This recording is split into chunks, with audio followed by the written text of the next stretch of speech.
The rain came down in sheets, a merciless silver curtain that turned the world outside the car into a wash of blurred lights and deep, impenetrable shadow. Inside the silent cabin of the Mercedes S-Class, Naomi felt a coldness that had nothing to do with the autumn chill. Her car, a machine of perfect German engineering, was utterly and completely dead. She had tried everything: the ignition, the hazard lights, the call to her roadside assistance, which went straight to an automated message about unprecedented call volumes. Of course.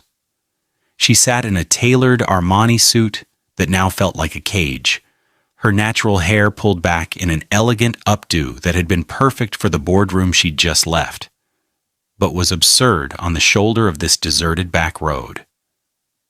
She was a powerhouse, a titan of industry, a black woman who had shattered so many glass ceilings they'd stopped counting. And here she was, stranded, powerless, and utterly alone. Her phone had one bar of service, flickering like a dying candle. She could call her parents, but the thought of their disappointed sighs and "we told you not to work so late" lectures was more exhausting than the idea of sleeping in the car. She could call her assistant, but the young woman had a family, a life. Naomi commanded armies of people during the day, but at night, in a crisis, there was no one. The thought landed with a dull, familiar ache. It was the price of the life she had built, a life of pristine surfaces and cavernous, echoing loneliness. The flashing red of a tow truck's lights appeared in her rearview mirror, a sudden, miraculous beacon in the oppressive dark. She didn't know it then, sitting in her cold leather seat, a tremor of relief running through her. She didn't know that help was on its way, and her life, the one she had so carefully constructed, was about to be turned upside down. The call had come in at 9:47 p.m., just as Kieran was easing into the worn armchair that had been his wife's favorite. The dispatcher's voice was tinny, impersonal. "Stranded vehicle, high-end sedan, Route 7. He sighed, running a hand over his short, trimmed natural hair. It was late, and Amara was already asleep. But a call was a call, and the Bills didn't care about bedtime. He pushed himself up, his tall frame moving with a quiet weariness that seemed to settle in his bones at the end of each day. His apartment was small, but it was a sanctuary of warmth and color. The walls were a soft yellow, the air smelled faintly of the cinnamon tea he'd brewed earlier, and the refrigerator was a chaotic gallery of Amara's artwork. Crayon suns with wavy arms, lopsided houses, and a recurring motif of a butterfly with mismatched wings.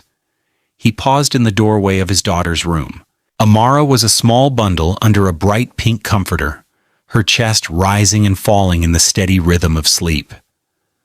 Her hair, which he had painstakingly twisted that morning, fanned out on the pillow, the colorful beads at the ends catching the soft glow from the hallway light. She was 6 years old, and she was the sun his entire world orbited. He knelt by her bed, his large, calloused hand gently stroking her cheek. Her brown skin was so soft, so perfect. He hated waking her. "Amara, sweet girl," he whispered. "Daddy's got a late call. We have to go for a little ride." Her eyes fluttered open, dark and luminous. She wasn't fussy. She never was. She just blinked the sleep away and sat up. "Is it an adventure?" she asked, her voice thick with dreams. He smiled, a genuine expression that eased the tired lines around his eyes. "Always." He helped her into her yellow rain boots and a warm jacket, her beaded braids clicking softly as she moved. While she sat at the small kitchen table nibbling on the apple slices he cut for her, he prepared. He filled a small thermos with warm milk and honey for her, and grabbed her favorite book about a girl who could talk to stars. He checked the simple gold band on his own finger. A habit, a memory. On the nightstand by his bed, A silver frame held a picture of a woman with Amara's eyes and a smile that could have lit up the whole city. Maya. The grief was no longer a tidal wave that threatened to drown him. It was a quiet current, always there, a part of the water he swam in every day. He took a deep breath, tucked the pain back into its designated place in his heart, and focused on the task at hand. Being a father. The drive was quiet except for the rhythmic thump of the windshield wipers and Amara's soft chatter from her car seat. She wasn't asking questions, just narrating the world as she saw it.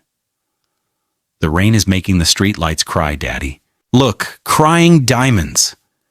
Kieran glanced at her in the rearview mirror, his heart swelling with a fierce, protective love. She saw the world with a poet's eyes, finding beauty in a storm. He was just a man who fixed broken things. A black man in his early 30s trying to build a life for his daughter from the pieces of the one that had shattered. He was reliable, he was patient, he was strong, but she was magic. He turned onto Route 7, his headlights cutting through the downpour, and saw it. A sleek black sedan looking like a panther resting wounded on the asphalt, and beside it, a woman. Naomi waited, her arms crossed against the cold. The tow truck that pulled up was old, weathered, but clean. A man emerged, and he was not what she expected.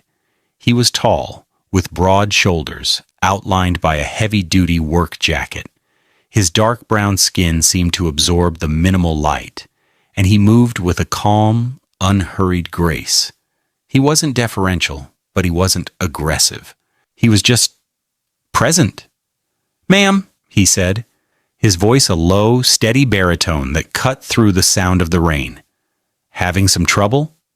"It won't start," she said, her own voice clipped, professional. It was her default setting. "The electronics are completely dead," he nodded, his eyes scanning the vehicle with an expert's efficiency. "Pop the hood for me." As he worked, a small face appeared in the passenger window of the truck. A little black girl with bright, curious eyes and braids with yellow and pink beads. The girl gave a tiny, shy wave. Against all her instincts, Naomi found herself waving back. The man, Kieran, his name was stitched on his jacket, spent 10 minutes under the hood, the rain plastering his jacket to his back. Finally, he straightened up, wiping his dark hands on a rag. "It's the alternator. It's completely fried. I can't fix it out here. I'll have to tow it to the shop." Naomi's shoulders slumped. "Fine. Just call me a car service, please." He looked at her. Really looked at her. For the first time. He saw the expensive suit, the exhaustion in her eyes, the slight tremor in her hands. He didn't see a CEO. He saw a woman who was cold and stranded.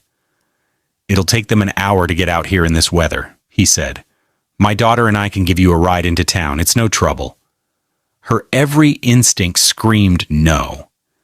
Getting into a stranger's truck was not something a woman in her position did. It was a risk. But then she looked at the little girl's face, still pressed against the window, and at this man's quiet, steady gaze. There was no angle, no calculation in his eyes. Just a simple offer of help. "Okay," she heard herself say, the word feeling foreign in her own mouth. "Thank you." The inside of the truck was another world. It was warm, the heater blasting a gentle wave of comfort. It smelled of coffee and something sweet. Maybe cinnamon. The dashboard was clean, but a small, hand-drawn picture of a butterfly was taped above the radio. Naomi slid into the passenger seat, her silk blouse and wool suit feeling ridiculously out of place. "I'm Kieran," he said, pulling back onto the road. "And this is my co-pilot, Amara." "Hi," the little girl chirped from the back.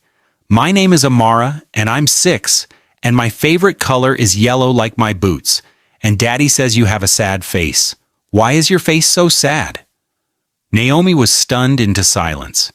The unfiltered honesty of the question was like a tiny, sharp key turning a lock deep inside her she didn't even know was there. Kieran's voice was gentle but firm. Amara, that's not a polite question to ask someone we just met. But she does, Amara insisted. It looks like my face when I miss Mommy. The cab of the truck filled with a silence so profound it felt louder than the rain. Kieran's knuckles were white on the steering wheel. Naomi felt a strange, unwelcome prickle behind her eyes. Before she could formulate a response, Kieran reached beside him and picked up a small silver thermos. Here, he said, not looking at her. His voice was a little rough. It's ginger tea with honey. It's warm. Drink this. It wasn't a question. It was a gentle command. An act of service. He handed it to her, his fingers brushing hers for a fraction of a second. His hand was rough, calloused, but warm. She took the thermos, its heat seeping into her frozen fingers. No one had told her to drink this since she was a child. No one had offered her simple, uncomplicated comfort without an invoice or an agenda attached.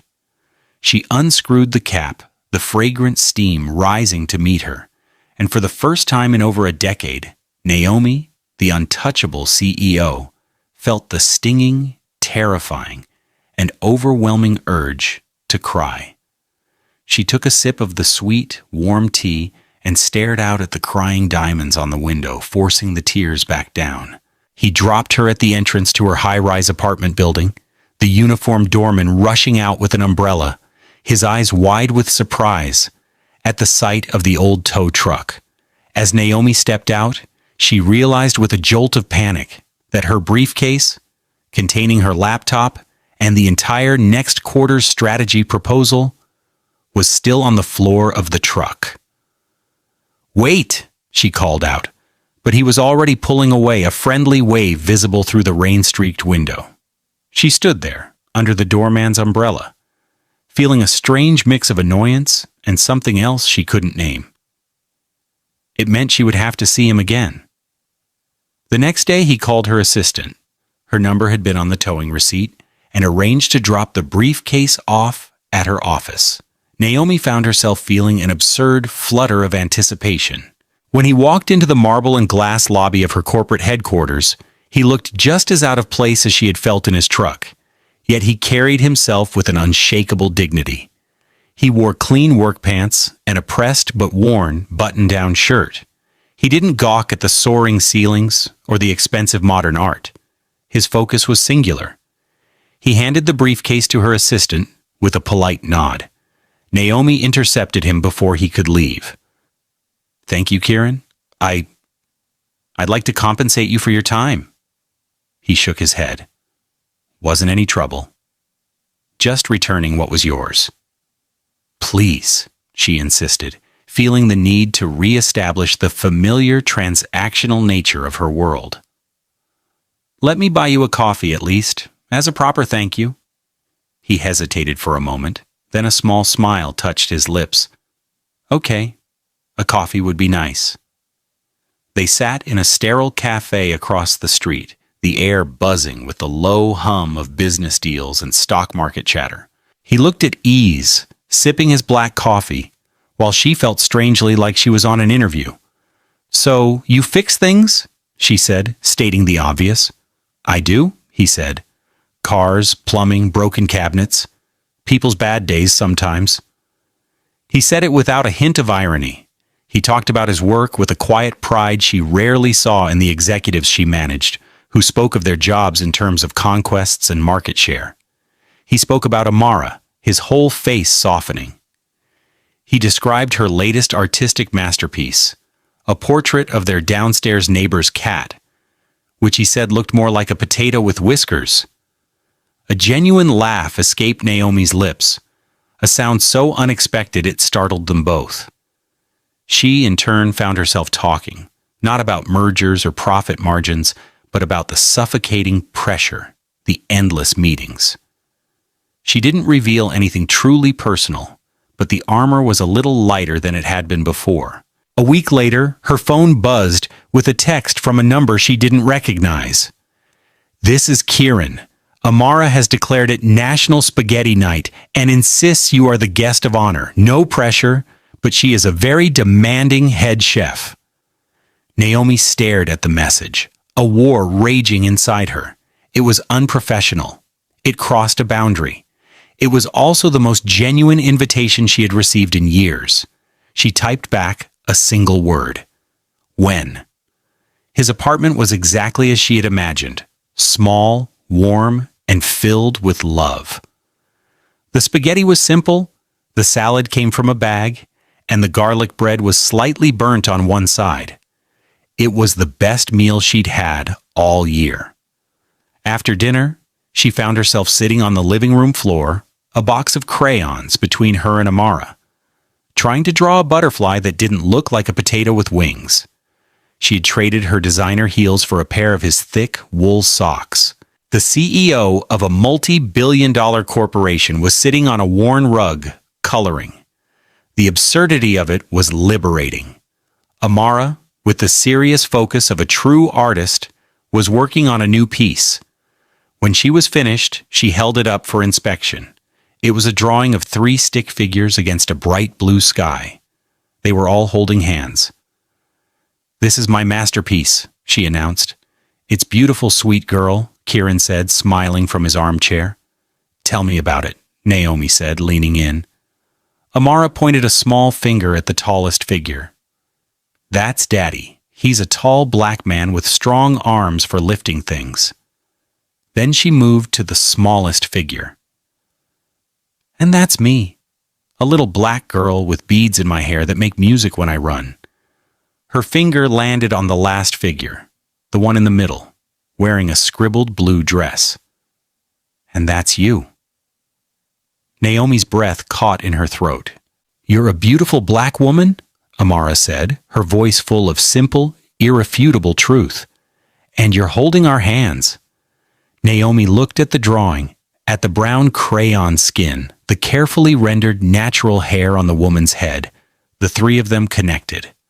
Amara wasn't just drawing a picture, she was drawing a possibility. She was drawing a family. Naomi couldn't speak.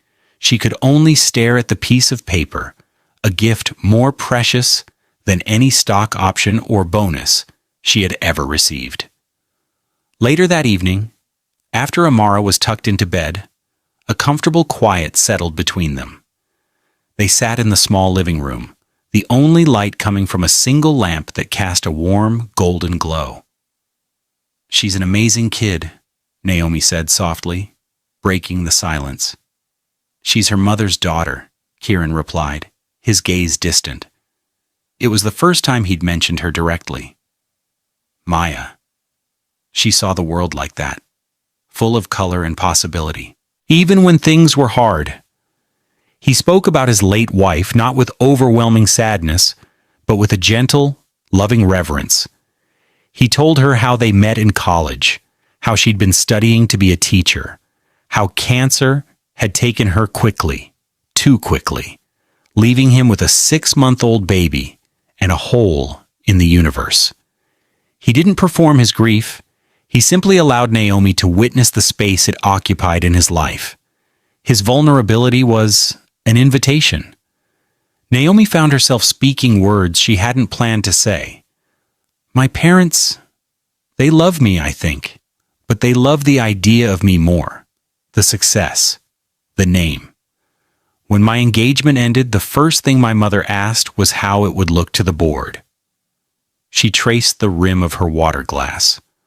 "I've never had someone look at me and not see a balance sheet or a stepping stone." He didn't offer platitudes or solutions. He just listened. He held the space for her quiet confession.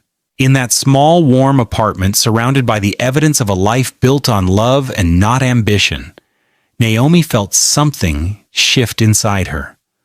A wall she had spent decades building had just developed a crack, not from a powerful force, but from a gentle, persistent kindness. He was seeing her, not the CEO, not the powerhouse, just Naomi. And for the first time, she felt what it might be like to not be alone. The weeks that followed were a gentle unfolding. They fell into a rhythm of shared meals, weekend trips to the park with Amara, and quiet evenings of conversation. Naomi found herself leaving the office at 5, an act that would have been